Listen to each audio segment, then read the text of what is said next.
Konami's football franchise, known by various names such as Hyper Soccer, International Superstar Soccer, Winning 11, Pro Evolution Soccer, otherwise known as PES, and eFootball, has been a consistent presence in the sports video game genre. However, its journey to success was not always smooth, as it faced challenges and had to innovate against the odds. The first thing that you need to know is that Konami operated with two divisions, Konami Computer Entertainment Tokyo and Konami Computer Entertainment Osaka, each responsible for specific football games. Konami Tokyo focused on simulation-themed games like PES, while Konami Osaka specialized in more arcade-style video games like International Superstar Soccer or ISS. In Europe, Konami Tokyo's games were released as Pro Evolution Soccer, and in North America and Japan, they went by Winning 11. Now that we all know that, we can finally get down to the nitty-gritty of it all.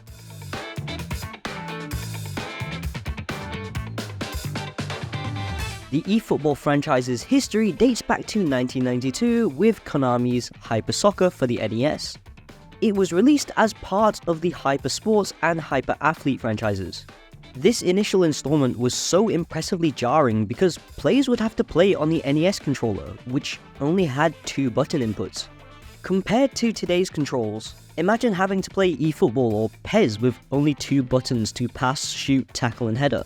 Moving on, the International Superstar Soccer Series, or ISS, on the SNES and its successor ISS Deluxe introduced innovative features such as improvised player names, iconic challenges, and fictional versions of real-life tournaments. Because of this, the initial ISS games became influential in shaping football video games.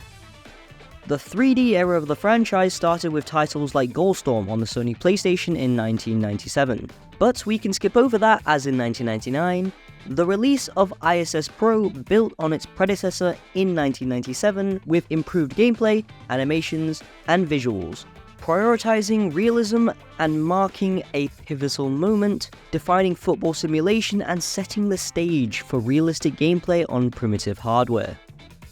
Konami Osaka's series continued to evolve with releases like ISS 64, ISS 98, and International Superstar Soccer 2000. The franchise would continue to thrive on the PlayStation 2, reaching legendary status and evolving from the ISS experimentation to its magnum opus. The ISS reboot on the PS2 focused on faster, more casual gameplay, preceding the official debut of Pro Evolution Soccer in 2001. PES, developed by Konami Tokyo for the PlayStation 2, distinguished itself with detailed visuals, club teams available for exhibition matches, and a revamped Master League mode.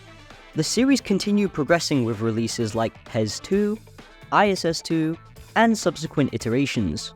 PES 3 introduced licensed club teams for the first time, while PES 4 included full representation of leagues, marking a breakthrough in acknowledging the desire for real-world domestic structures.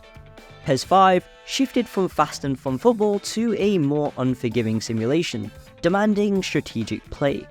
The final mainline release of PES 6 on the PlayStation 2 has received criticism for removing the Bundesliga and eliminating kit mixing. While some appreciate the game's faster pace, others consider it a step back from realism. Despite the exclusion of the German league, the French league was added, bringing the total licensed leagues to 4. PES 6 included licensed outfits for World Cup players, detailed facial features for all squad members, and a new international challenge mode for World Cup qualifying. The game adds a light-hearted touch with fancy dress costumes and a random select mode for generating squads randomly.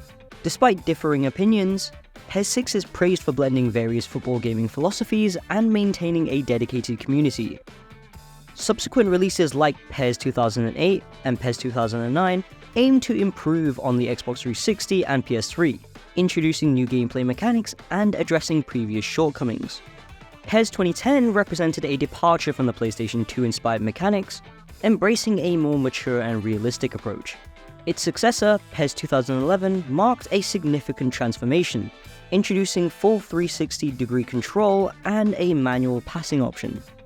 The series continued to evolve with releases like PES 2012 and PES 2013, each refining gameplay and introducing new features.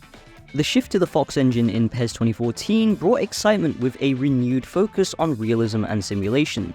In this edition, real-world competitions were expanded to include the AFC Champions League for the first time and would be featured in the next 5 installments. This tournament features 32 clubs from the top 10 leagues in Asia, all vying to claim the title of the greatest club in the region. The initiative to include this league would become a massive selling point towards the Asian Pacific market, as consumers in countries like Australia, Thailand, and Malaysia would get to play as some of their favourite domestic teams. PES 2015 marked Konami's debut on the latest consoles, showcasing a variety of modes and content.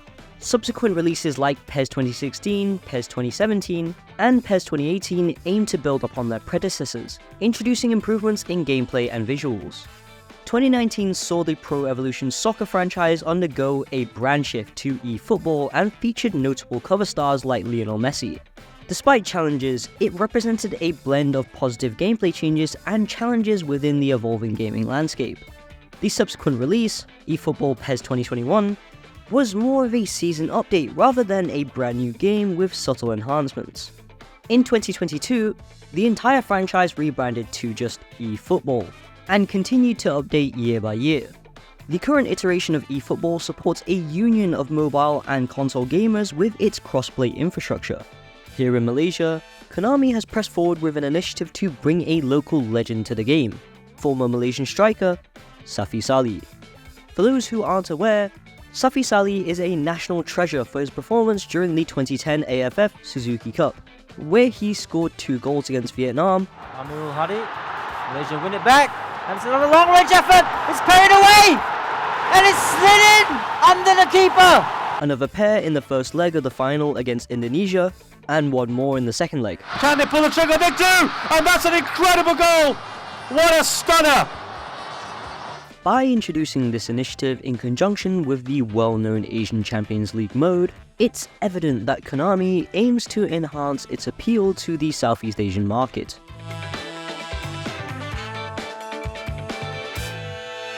When examining the history of Konami's football games, the franchise has experienced both successes and setbacks throughout its 25-year legacy.